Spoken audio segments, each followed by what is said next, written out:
He entered a crowded bar. Security cameras were recording, and he was never seen again.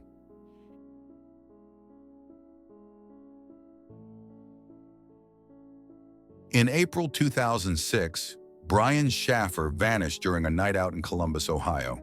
He was 27 years old, a medical student nearing graduation, by all accounts responsible and well-liked.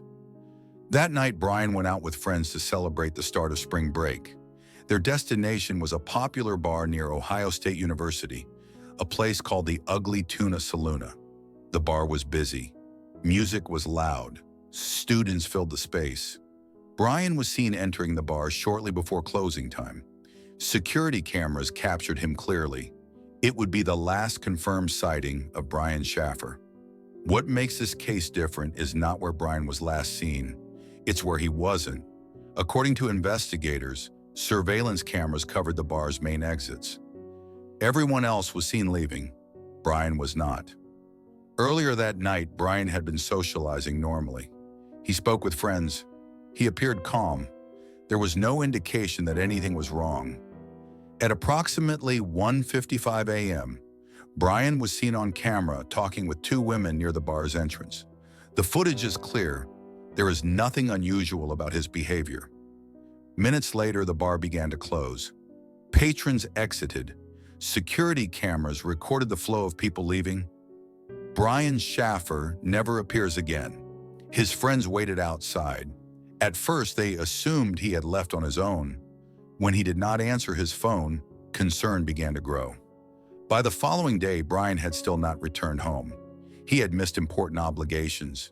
He failed to contact family or friends. This was not normal behavior for him. A missing persons investigation was opened. Police focused immediately on the surveillance footage. They reviewed hours of video. They tracked every visible exit. They identified nearly every person who left the bar that night. Brian Shaffer was not among them. Investigators examined the possibility that Brian left through an unmonitored area. The building was searched. Construction zones were inspected. Service areas were reviewed. No evidence was found. Search efforts expanded beyond the bar. Hospitals were contacted. Local shelters were checked.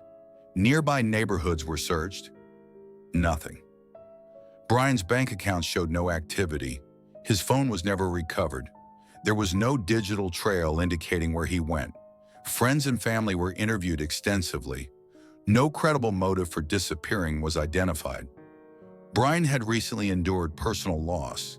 His mother had passed away weeks earlier. Investigators acknowledged this as a possible emotional factor. But there was no evidence that Brian intended to vanish. No farewell messages, no preparations, no signs of a planned departure. The case continued. Over time, multiple theories were considered. Some were ruled out due to lack of evidence. Others could not be proven. What remained constant were the same unanswered facts. Brian entered a bar. Cameras recorded him inside, and no footage shows him leaving. Years passed. Despite ongoing interest and multiple reviews of the evidence, the case stalled. No physical evidence has explained Brian Shaffer's disappearance. No confirmed sightings have ever been verified. To this day, investigators have not established how Brian left the bar, or if he ever did. The case remains officially unsolved. Disappearances often leave behind confusion. This one leaves behind a contradiction. A man goes missing in a place designed to record movement, surrounded by people, under surveillance, and yet no record explains what happened next. If someone can vanish from a crowded bar without being seen, what other unanswered evidence is still waiting to be understood?